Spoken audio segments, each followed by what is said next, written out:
Hello and welcome to Fresh Perspectives. My name is Gail, and my guest today is, well, you know Colleen Vanderzijden. She's been on Fresh Perspectives a bunch of times, and she's even mentioned her husband from time to time. And it just happens that I finally got to meet him today, and he is my guest. His name is Gregg Unterberger. He is a licensed psychotherapist and does presentations internationally. He's the author of a book called The Quickening. The subtitle is Leaping Ahead on Your Spiritual Journey. Thank you for appearing on Fresh Perspectives today, Gregg. It's so nice meeting you. For the first time. Yeah, I can see you look really happy. You have a big smile on your face and everything. Okay, I'm going to start out with the questions you made up, and then we'll go over to mine. Let's see. These are questions that you almost always get in your workshops about dreams. Why would I want to study my dreams? Yeah, I mean, it's a great question. It's like, well, they don't mean anything, right? They're just something that happens at night, and they're all crazy, and they don't make any sense to me, so why would I bother? Mm-hmm. It's important to note that Freud said that the dreams were the royal road to the unconscious, so that they could tell us things that were going on in our unconscious that we weren't fully aware of. Emotions, drives, desires. Carl Jung famously said that every uninterpreted dream was an unopened gift from our unconscious. So imagine being, Christmas morning and there's a bunch of gifts underneath your tree and you didn't open one of them. And dreams can give us information about ourselves. They can potentially even predict the future, give us feedback, give us guidance to, help direct us in our lives. So it's expedient and useful to explore our dreams. No therapist would dismiss an important dream that you had. Yeah. You want to explore it. Some of the dreams that I have seem, I wouldn't be able to describe them because it seems like a hodgepodge of stuff. Other dreams seem like something that maybe I remember from a past lifetime or something. Mm-hmm. But anyways, they can be very interesting, very, very interesting. What about people who say, but I don't ever dream, or I never remember my dreams? Well, actually, everybody dreams at night. They may not always remember them. How do we know that they dream?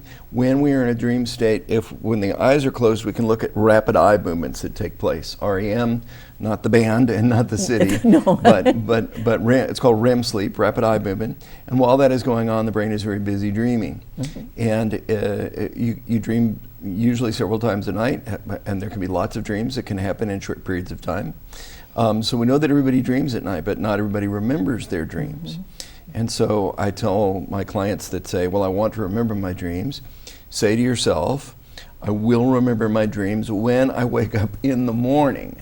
And it's important that you put a time along with it because people, if you just say, I'll remember your dream, well, maybe you remember it 6 months from now. Yeah. And if you do that consistently for about a week, you will start to remember more and more of your dreams. When I started practicing this as a kid, one night I remembered 27 dreams. In one night? In one night. Wow. Yeah. Wow. I never remember that many from any particular night. Yeah, I don't usually either. That would be a lot to bring out. But that makes me think of journaling. Mm-hmm. Because sometimes I will put I will put something away somewhere. Then I will decide I don't like where I'm storing it, so I decide to move it elsewhere. In the meantime, when it comes time for me to use whatever the thing is again, sometimes I will think it's still in the previous place. Go to get it, it's not there. And you can look and look and look and not find it all over your house. So something that works really well for me is to write down when I wake up tomorrow morning, I will know where it is. And it works like a charm. Wow. I'll like walk right up to it. Yeah, we put our minds in the service of solving a problem overnight. And you can do that too. You can ask a question of your dreams. Mm-hmm. Some people like to write it down and fold it up and put it under the pillow. I don't know that there's any magic in that, so to speak. Like, something esoteric is going on, but it is a way to concretely say, I would like the answer to this question, and then watch your dreams for the answers that might come in those dreams. Well, one book that I read on the subject one time said that there's a little organ at the base of your brain that's about the size of the tip of your little finger. Mm-hmm.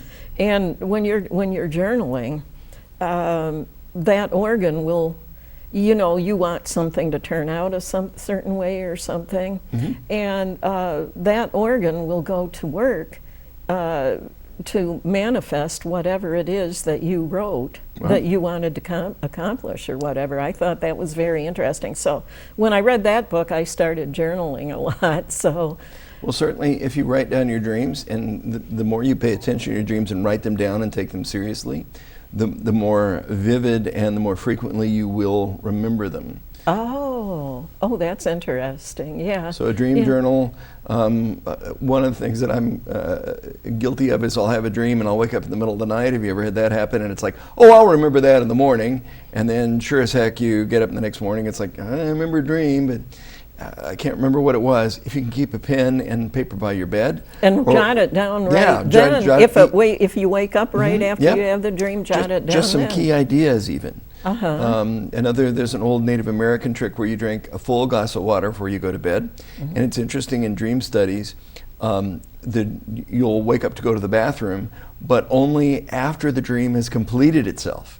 Like the REM sleep will stop, and then you'll awaken to go to the bathroom, and you will have remembered your dream. Yeah, it's kind of funny you mentioned that, because every once in a while, I will have to go to the bathroom, but I don't know it because I'm asleep. But I will be dreaming that I'm searching for a restroom, and then it doesn't matter how many restrooms I visit, I still have to go until I finally wake up and realize that's why I was dreaming that I desperately needed to go to the bathroom, and yet I couldn't be relieved. It was because in reality, I needed to get up and go to the bathroom. Yep. Yeah. So, okay. Why do I have recurrent nightmares? Before you answer that, I was going to say that they say that's the kind that you are most likely to remember, the dreams you're most likely to remember, mm-hmm. is because they're the ones you have closest to when you wake up in the morning. Yes, that's true. Uh-huh. So, okay, so anyway, somebody's having recurrent nightmares, so. Well, a couple reasons for that. From a more traditional perspective, this can be symbolic representations. We need to remember that dreams are symbols. Mm-hmm. So it's like, why would I dream about driving some crazy car or something like that? Well, what might that car symbolize? So dreams are not always literal. They can be, but not usually. But some sort of dramatic or symbolic representation very often of something traumatic that's happened to you. And the brain is trying to solve it. So these dreams are very intense. It's almost like there's a prior trauma, and the dream is presenting that either in its original form, you're dreaming about the car wreck that you had, or some things are trying to crush me down, and it reminds me of how I felt when the car flipped over or something. I'm making something up here. Yeah. But so that's the brain trying to resolve that trauma. more helpful, I think, for us is if a dream is recurring from a spiritual perspective, it's very likely that it is a warning. It's like saying, hey, Gregg, pay attention to this dream. I'm trying to, it's like a little kid that keeps tugging on mom's skirt going, Mom, Mom, Mom, Mom. It's like you keep dreaming of this over and over and over. What is it? We need to find out what that dream is trying to tell us. What is it trying to warn us about, or what is it trying to tell us about? Because very often these dreams can be important warnings. Again, if people are open to a spiritual perspective for the dreams, and they can tell us something that is bad that is coming up. The famous psychic Edgar Cayce. Oh, I am such a big fan. Cayce fan. I read all of the books about him when I was young. Yes. For the last 20 years, I've spoken nationally for the Edgar Cayce organization, the Association for Research and Enlightenment.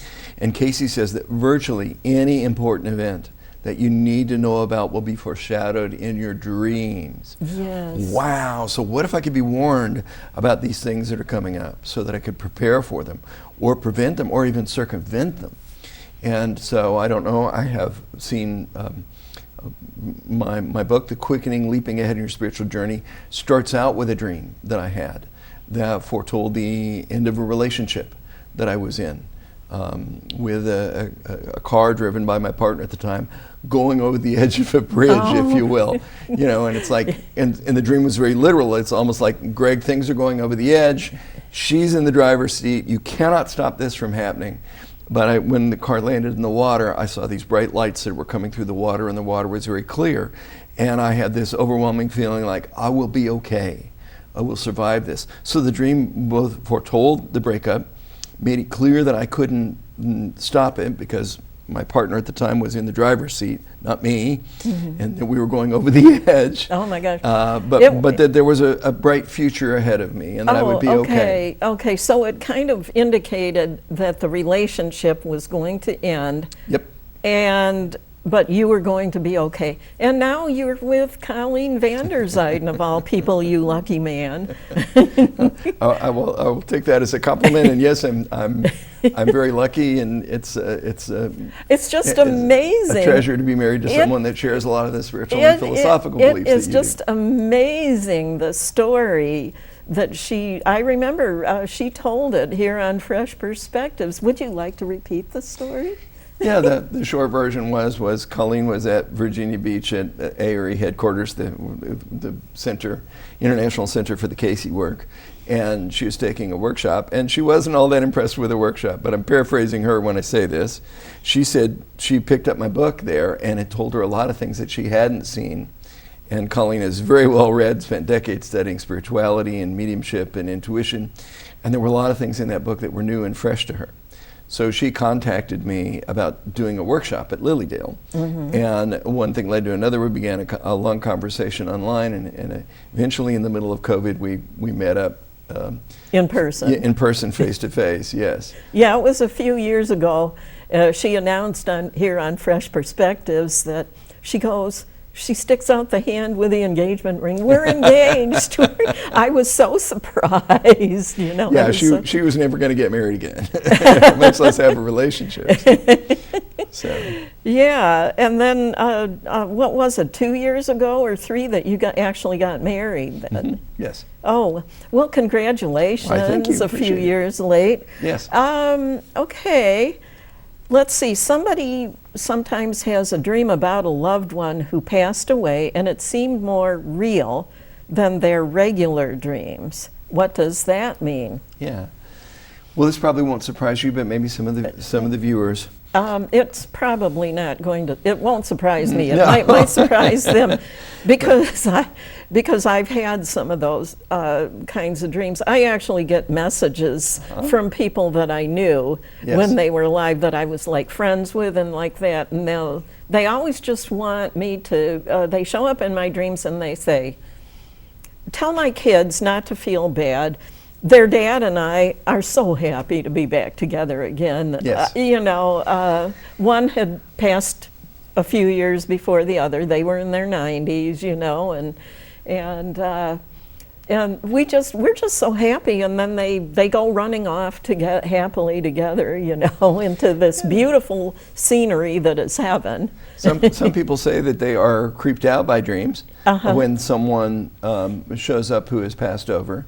But mediums and spiritualists believe and that these dreams are exceptionally vivid because they're not typical dreams, that they are sometimes in color, or people will say things like, it was Gregg, it was more real than any other dream I'd ever had. They are more real, and they are yes. Potentially, I mean, if your belief system allows for it, these are visitations. These are, and usually the messages are beautiful ones, like I'm okay, or please don't feel guilty about that. Sometimes my clients will even tell me, my dad gave me advice like, you know, don't go with this guy, you know, or you need to take care of your money.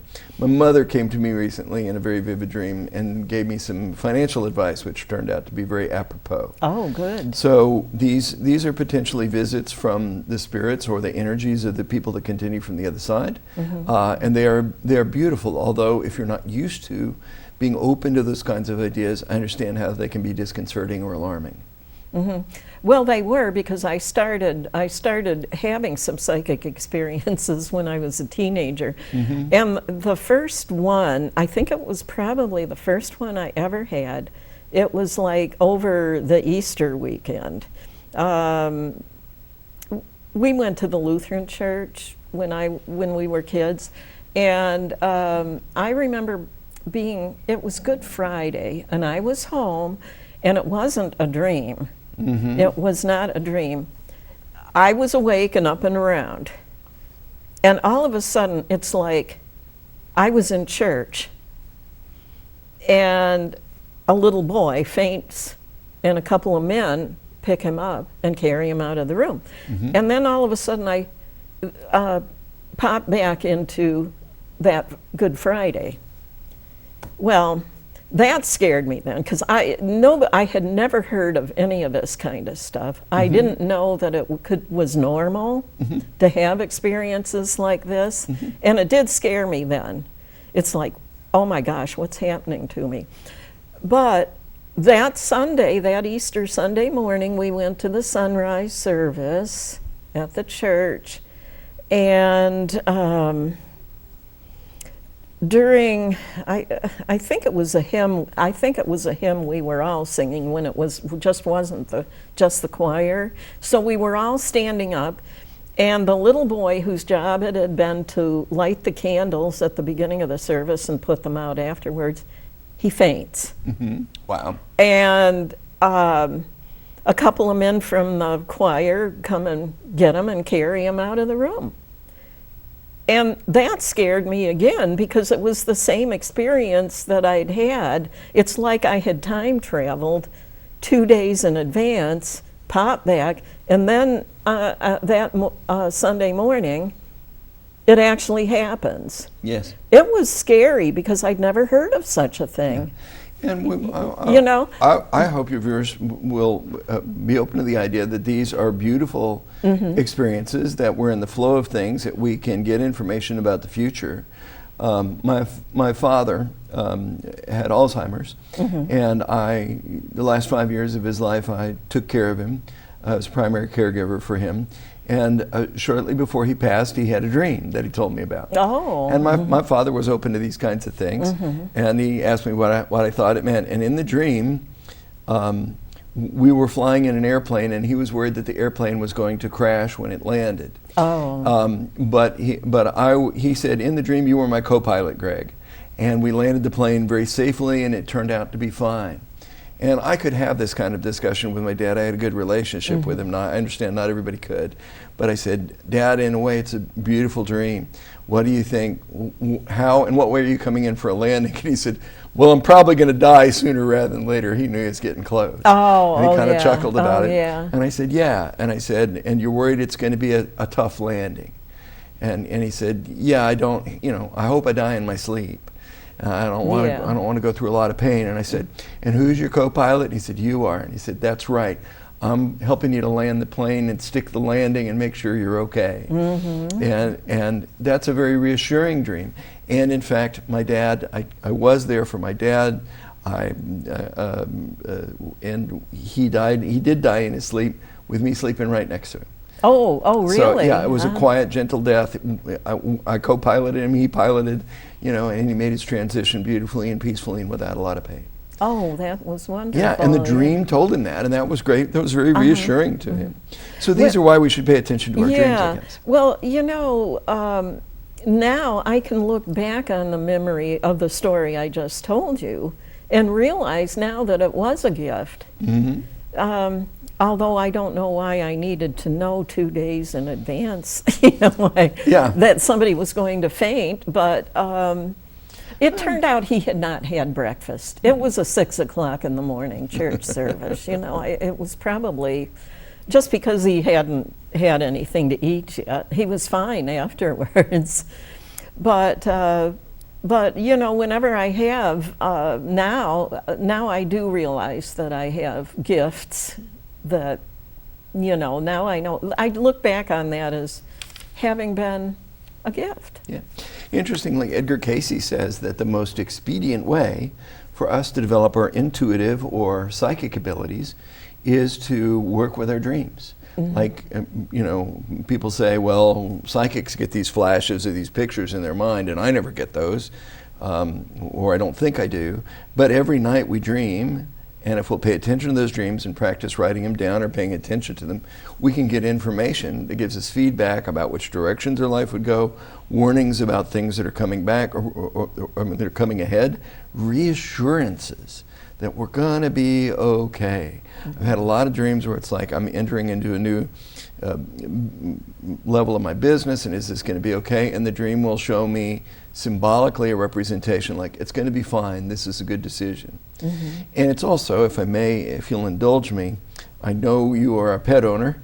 And, yes. And I had a dog that was very sick. And we'd postponed doing some tests because we thought he was gonna be all right.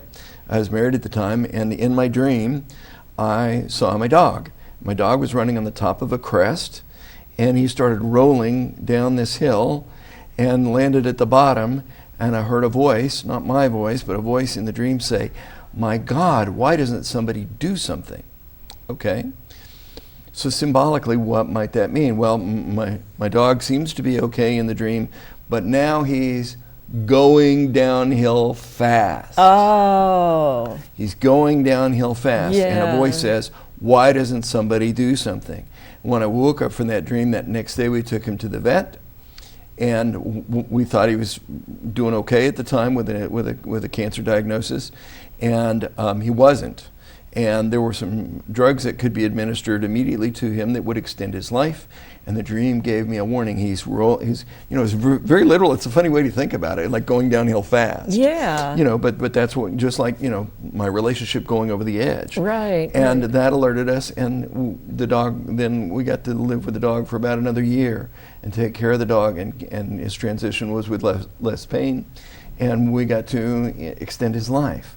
That never would have happened without the dream. He probably would have died shortly thereafter because we didn't know how bad the problem had gotten. Oh. Isn't that beautiful? Yes. Well, actually, it reminds me of an experience that I did have. And it wasn't a dream. This was something, it was one of those experiences where I was wide awake and up and around.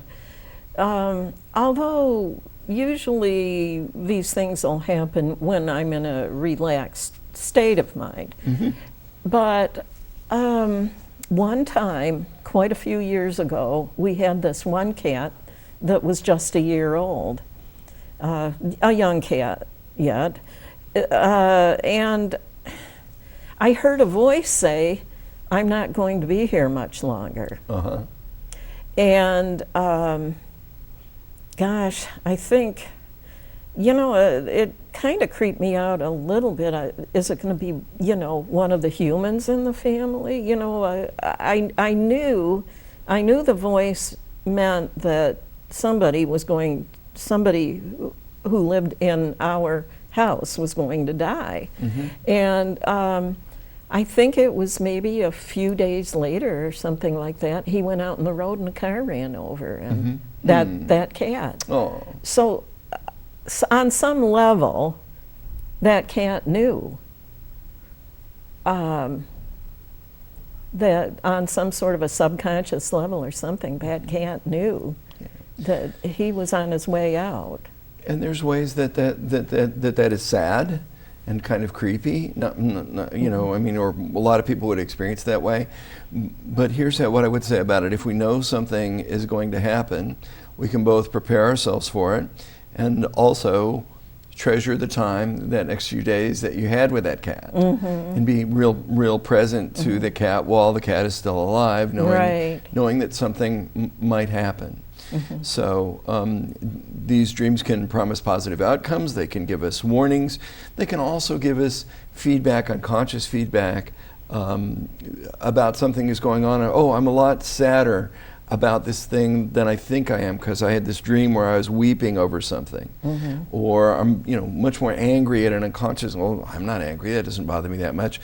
In the dream you're stomping your feet and throwing stuff at your husband or your wife or your best friend. It's like, wow, I better work this out because I'm a lot angrier than I think I am.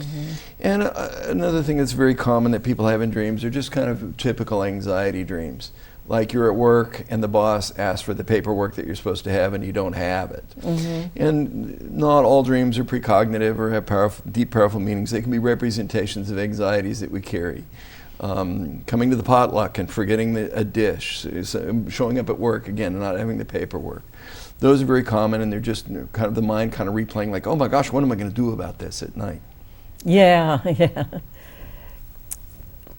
Okay. Do you have to be a therapist to interpret dreams or study a book about what they mean? Yeah, a lot of people ask me that, and it's interesting. There are lots of books with so-called dream symbologies. But what I would say is ultimately, what do the dream symbols mean to you? There are some broad and general guidelines that I will give you for interpreting your dreams, if I may, for a moment. If you are moving in a car or in a boat or on a train, this is your movement through life, okay? Oh, okay. So, for example, if you're in the back seat and nobody's at the steering wheel and your car is careening down the road, that is probably your unconscious saying, hey, you got to get your hands on the wheel, dude, because you're taking a back seat to your life, okay? So any kind of conveyance is very typically your movement through life. Your house might be your physical body. If there's lots of dust and clutter up in the attic, it may reflect your brain. If there's something at base level, it could be your heart or your chest. Could be reflecting a health condition that's trying to alert you to. Bad plumbing, what would that suggest? A little problem with digestion or stomach.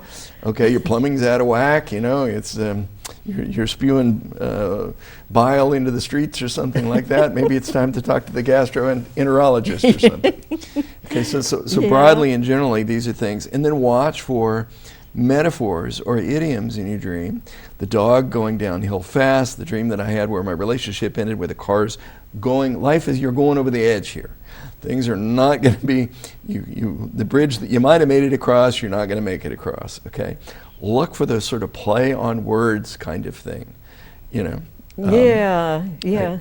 That makes me think of that movie, Thelma and Louise. Did you ever see it? Yeah. Where they literally commit suicide at the end of the movie because they know they're not going to get away with any of the stuff they've just pulled, know. We can learn our own dream symbology, I guess, is what I'm trying to say. And an example is I was working with someone that had a dream about snakes, and I sort of knee-jerked it and said, "Oh, so snakes are frightening. What did that mean to you?" And she looked at me and she said, "I wasn't frightened at all. I've had pet snakes all my life." And I went, "Pow!" The Dream Dictionary seemed to think this always means this, but it doesn't. If you like snakes, then snakes might be a good sign for you. Yeah, it's funny that you mentioned that because I've always liked snakes. So it's bats that I've always been afraid of. What does it mean when you have a dream that seems to predict the future? I think we've kind of covered that. Yeah, which is like stay open to it. I never want to think that the future is absolutely set in stone, okay? but that it is a potential future, and that's information. And so if you dream you're in a car wreck in a red car, that doesn't necessarily mean that it's absolutely set in stone, in my estimation, just my opinion. But what I would say is I'd keep an eye out for red cars, give them a couple extra car lengths on the highway. Or maybe the dream might be warning you that when you're driving, you're being too careless. It could be, and to begin to pay attention. Yeah, and drive more carefully. Yes. Yeah, my husband and I just took the AARP driver safety course on Wednesday of this week. We do that every 3 years when we're due to take it. Oh, that's good. Yeah. What are some common dream symbols? Yeah, well, I think we kind of talked about those, like moving through life in a conveyance. Yeah. What does it mean? I used to, not anymore. I used to have dreams of tornadoes, and this went on for a few years.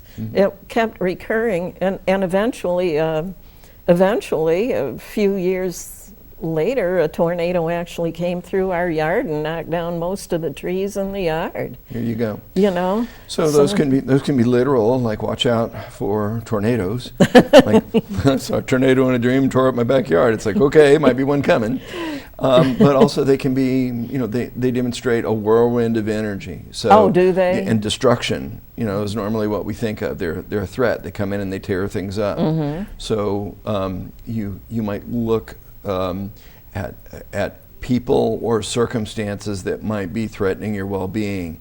They're a whirlwind of energy, or they're chaotic, and they are a part of your lives, or people coming into your lives that create that chaos.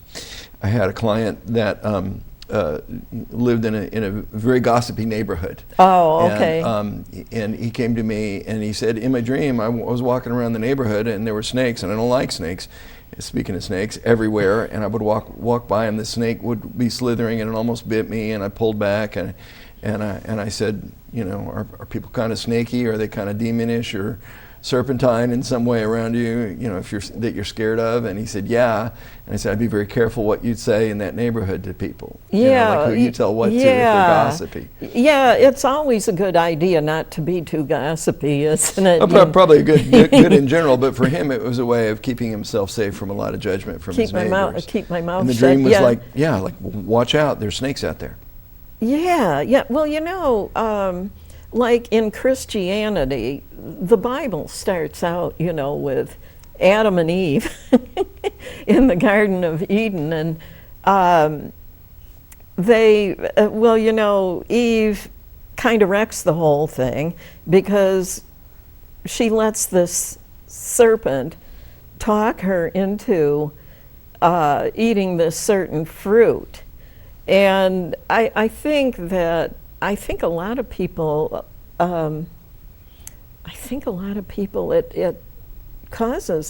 probably causes them to kind of not like snakes and be afraid of them when they hear a story like that, but I don't know what the beginning of the world was really like. I'm not going to, Yeah, but from a dream perspective, if you're frightened of snakes and they show up in your dream, then they probably are a warning or an omen. Like look out for this, and think symbolically, probably, Yeah. Unless you're going hiking in Arizona and you dream about rattlesnakes, it's probably symbolic. What might bite you, what might strike at you, what might poison you. Can you see? And thinking about it in symbolic terms is very different than literal terms, and that can be helpful, because we'll look at a dream and go, what in the world would that mean? The good humor ice cream man coming in to sell me kumquats or something? That doesn't even make sense, and they dismiss it. But if you look at the symbols, what, and I'm just making something up here, the good humor man used to be the ice cream trucks, right? Right. So someone with good humor, but they're selling you something, a fruit maybe that you don't like. So who is it that's in your life that is trying to foist something upon you that you don't want? And then it's like, okay, that makes sense now. So we have to think in symbolic terms when we work with dreams, very typically. They're very rarely literal. Yeah. Oh, yeah. Yeah. It's like sometimes somebody will dream that a friend of theirs or a relative of theirs dies, and then they'll worry that, does this mean that this is going to happen to them, but it usually doesn't. Yeah. Another way to think about people that are in our dreams is, in what ways do they represent aspects of ourselves? So you can play with dreams this way, and this is very productive. So I'm doing something in my dream, and a policeman or a judge pulls me aside and says, "Look, you are going to get in trouble if you do this." And then another part, maybe I have a friend who's someone that disrespects the law a lot, and that friend shows up and says, "Oh yeah, but you should do it anyway." And they could represent struggles between different aspects of ourselves. Here's a part of me that wants to cheat on my taxes, let's say. And then the lawyer part of my mind comes in and says, or judge or policeman says, "Don't do that." And then the sneaky part of my mind comes in and says this, and I have to resolve that. These are all different representations of a part of Gregg. So one way you can play with dreams is not literally, so my friend Bill is trying to talk me into cheating on my taxes. Oh, Bill represents a part of me that wants to exploit the system. And here's another part that is a legal-minded, a judge or a policeman, a person of authority or wisdom, telling me, "Gregg, don't do that. Okay, you'll get in trouble." And so these can be aspects of ourselves, and not literally the people that we think that are represented in the dream. Yep. Now, when you first got here and we were chit-chatting with each other, I think you said that actually it probably usually is dreams, but occasionally I will be asleep, like in the wee hours of the morning, or just early in the morning, shortly before it's time for me to wake up. I'll hear a noise in the dream, and I was asking you if you thought that the dreams were something that the noises were things that the dreams were producing, or because quite often I wake up and find no evidence of whatever the noise was for. Yeah. So. Yeah, so two ways to think about that. One way is you might in your dream, all of a sudden you're walking and it's a sunshiny day, and all of a sudden it's raining everywhere, and you wake up and it's raining. And probably what the dream did was to incorporate something in your real environment into the dream as a part of it. That would account for your trying to find a bathroom dream. And then, but other times, I've had that experience of having a loud noise startle me, and I can't attach it to anything that happened in reality, and it's again, I believe, I don't know that everyone would say this, but I believe that the more dreams seem real, the more they are in color, or they feel more emotionally or visceral. It's important to remember how we feel about something when we wake up from a dream, as to what it means. The more emotional heft or weight it has to it, then the more likely it is important that we pay attention to it. Yeah, because I have had dreams where the things in the dreams actually happened after a certain amount of time too. So, yes. And even if they're bad, at least we got a heads up about them. Yeah.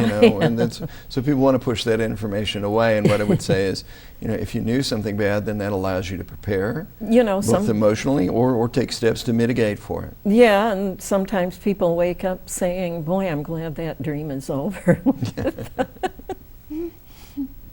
Some of my dreams, I have recurring dreams, and I worked for the Resource Center for like 21 years in group homes, a couple of group homes.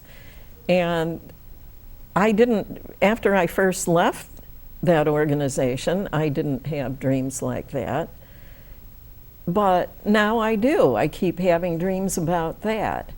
I also, once in a while, I do work at elections as an election inspector. And sometimes I dream I'm at a poll site, busy working, are these dreams about working, are they some of the more common dreams? Remember, dreams speak in symbols, and people will say, oh, I probably had a dream about being in the Old West because I saw a Western before I went to bed.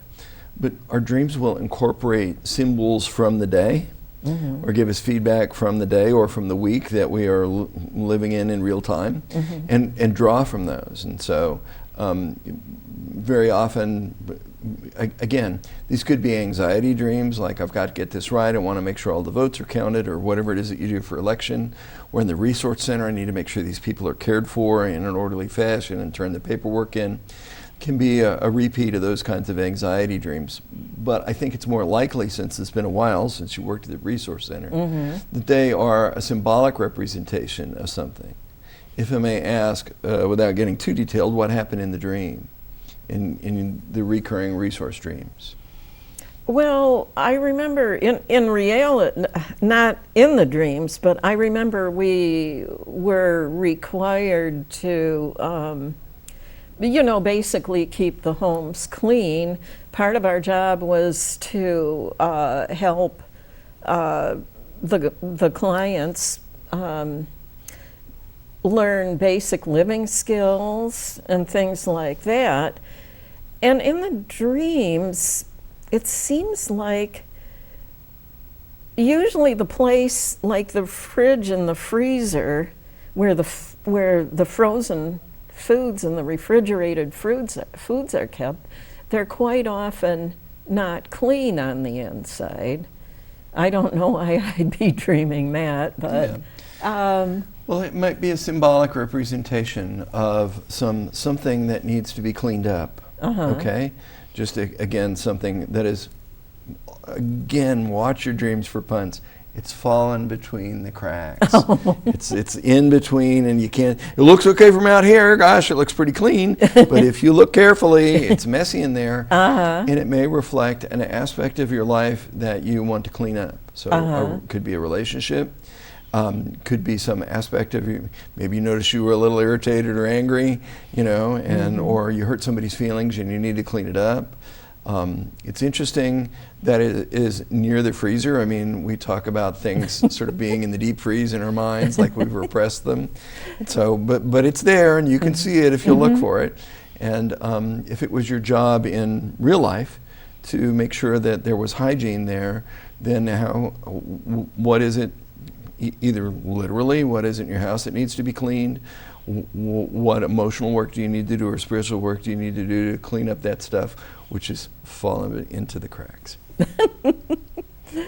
Yeah, well, I'll have to try to figure that out. I've actually had a couple of dreams about this television program. Now, the first one I can remember having about doing this was, for some reason, we got roped into traveling somewhere to do a program, which I don't see happening since this is a 501c3 nonprofit studio. But we had to literally travel somewhere where we were going to have to stay overnight in a hotel for 1 or 2 nights, and to interview somebody there, because it was a very strange dream. And it seems to me like I remember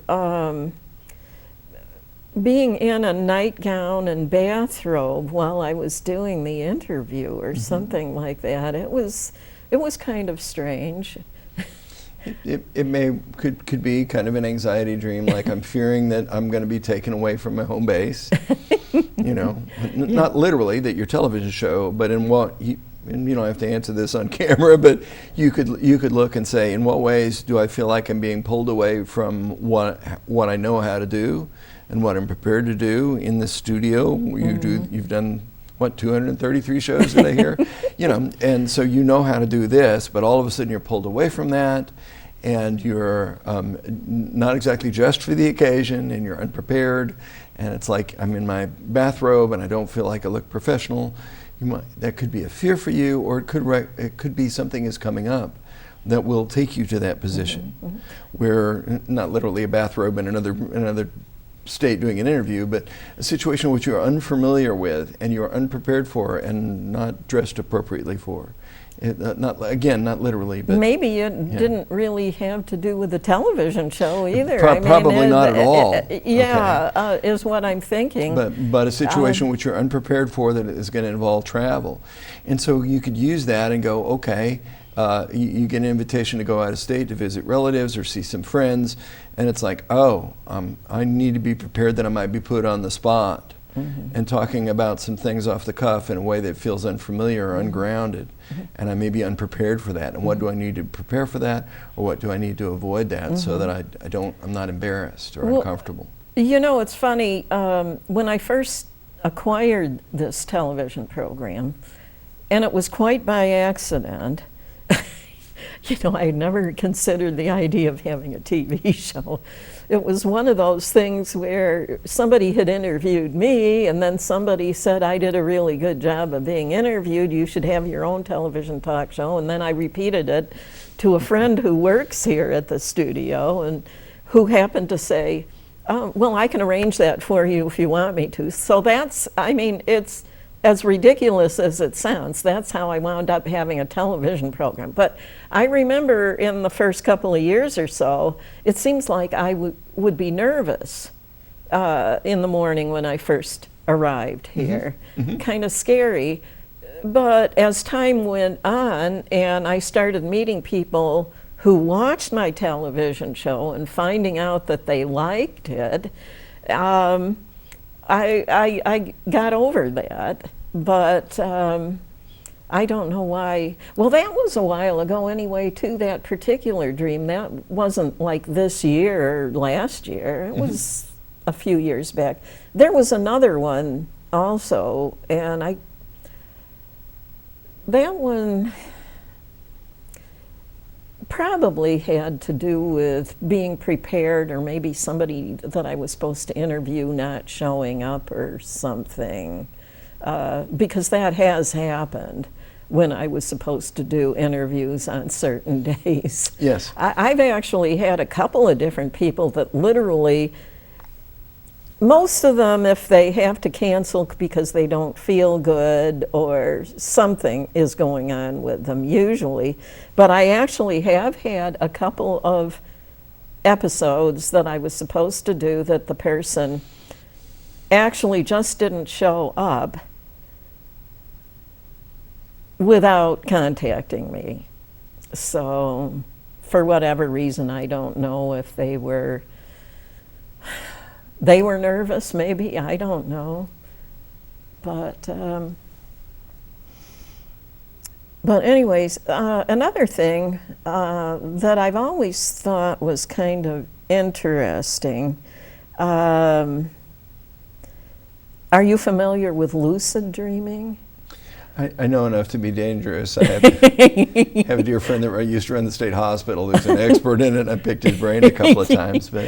Because I remember after practicing the spiritual forms of yoga for a few years, I experienced Kundalini awakening. I spent the time in an ashram with swamis and Brahmin priests and all that, and I would have these dreams, and I think I've heard that they're common among Tibetan monks have them, where I would be dreaming something, and I would wake up and the dream would still be in front of me while I was awake, and I'd see like something, like a house plant or something hanging from the ceiling of my bedroom, or maybe a toy of my son's in my bedroom or something like that. And from the dream? Yeah, when I first woke up. And then I'd think, well, it must be here because I'm awake, and I go to grab it, and as soon as I tried to grab it, it would disappear.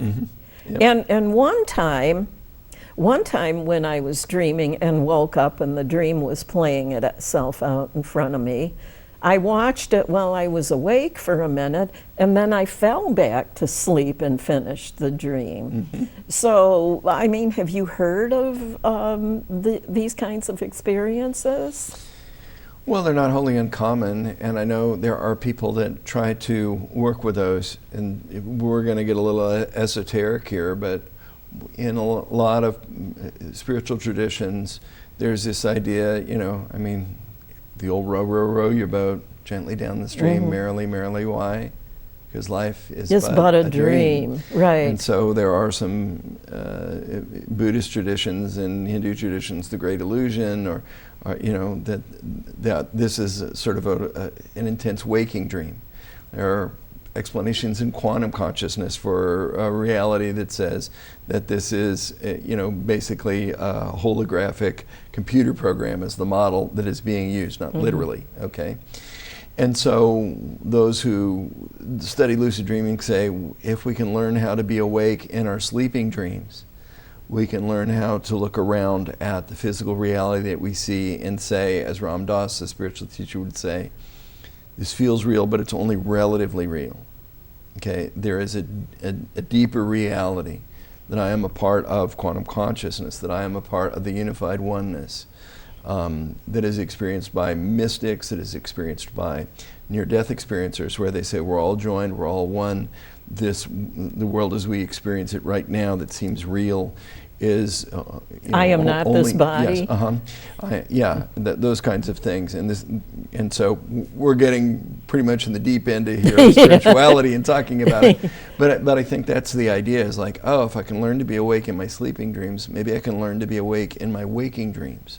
Like, remember that this is only, if you're Buddhist or Hindu, or you're like 1/3 of Christians in this country that believe in other lifetimes, I'm going to go on, and this life is only one representation of my experiences in Earth School, and it's not who I truly or ultimately am.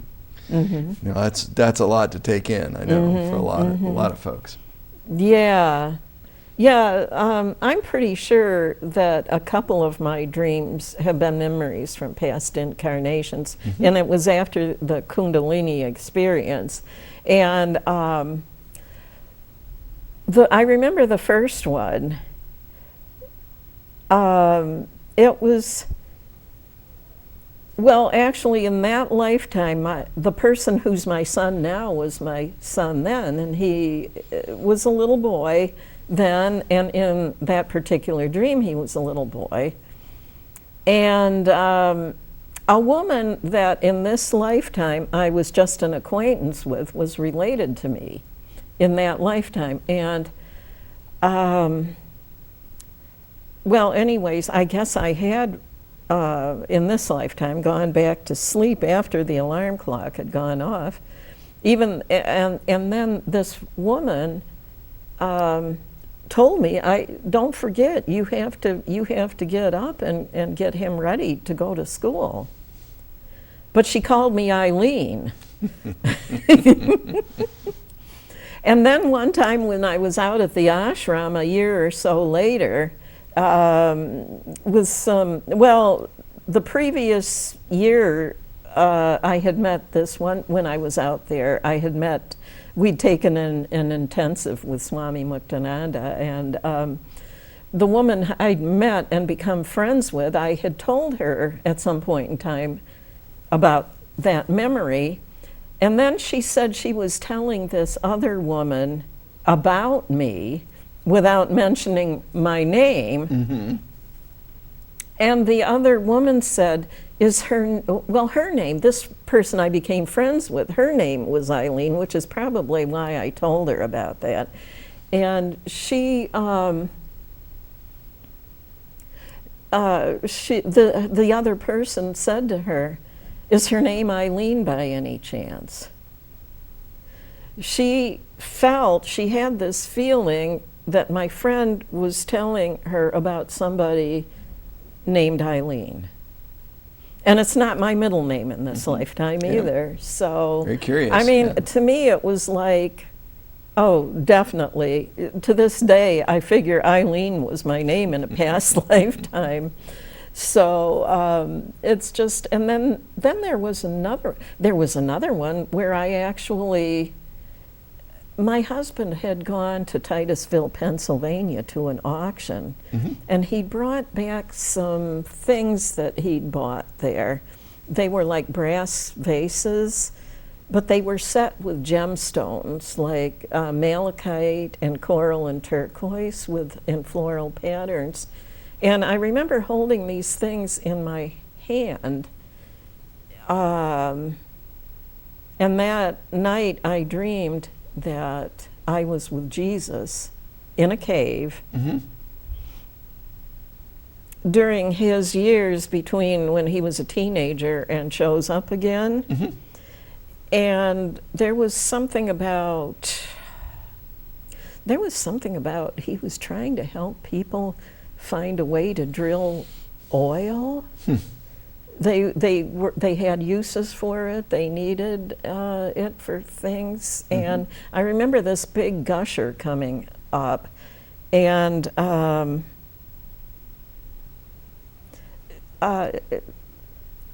I was like on a natural high for 2 weeks afterwards, like I'd actually had a visitation from him. Yeah. You know? To that point, if I may, again, could that be a memory of a past life? I suppose they could have been drilling for oil 2,000 years ago, but here's what I think is much more likely. Let's work with the dream symbolically. Okay. So, what are you doing? You are drilling down. You are going deep to find something. Is oil worth a lot of money in today's economy? Yes. Okay, to find something very valuable. And Jesus is telling you to drill deep, to go deep, deeper meditations, deeper into your examination of your life in therapy or in practice, to look for those places, those shadow aspects of yourself, whatever. Drill down, go deep, Gail. And if you do, you'll find a gusher down there. It's going to spew out the top. So much value, so much wisdom, so much power in that. Okay, and I think if I were going to guess, it's probably that is much more likely. And I'm not saying Jesus as a personage or as a representation can't be a part of that. You know. So yeah, I really felt. But rather than a past life, it's like keep going deeper, and you'll find great wealth. I figured it was either just a visitation on his part, or a memory of him. Yep. So and either way, how beautiful. You know? It was amazing. Yeah. So we don't have to so much worry about like, well, were we drilling for oil 2,000 years ago or not? It's like, wow, the master came to me in a dream, and that's beautiful. And what did I learn from it? And how did I feel at the end of it? If I drill deep, I will find great wealth, and not just a quart, not just a thimbleful, but a gusher. Yeah. Okay. Also, since you are a student of Kundalini energy, how does Kundalini energy move? Where does it start and where does it finish? At the base, it starts at the base of the spine and comes it's in the astral body, but basically it comes up. And I remember one of the times. It comes where? It comes all the way, Boosh! all the way up. A gusher. Exactly. I remember one of the times at the ashram during one of the meditations. I remember feeling that energy rise all the way up, and when it got up here, I felt a sensation of a thud sensation in the crown of my head. It was actually amusing, you know. It was like something rushes up my spine and goes thump. It was pretty funny. Yeah, could be a body-centered experience to tell you, hey, there's some blockages there. You can't quite get the gusher all the way up. Yeah. So, anyways, I hate to say it because I've had so much fun talking with you today, but we've come to the end of another episode of Fresh Perspectives, and I really, really hope you're going to agree to appear on Fresh Perspectives. I'd be delighted to. There's so many other exciting topics we could discuss. Yeah, I know. Colleen said there are. So, but thank you so much for being on today. And I'll see those of you in the viewing audience when I do the next episode.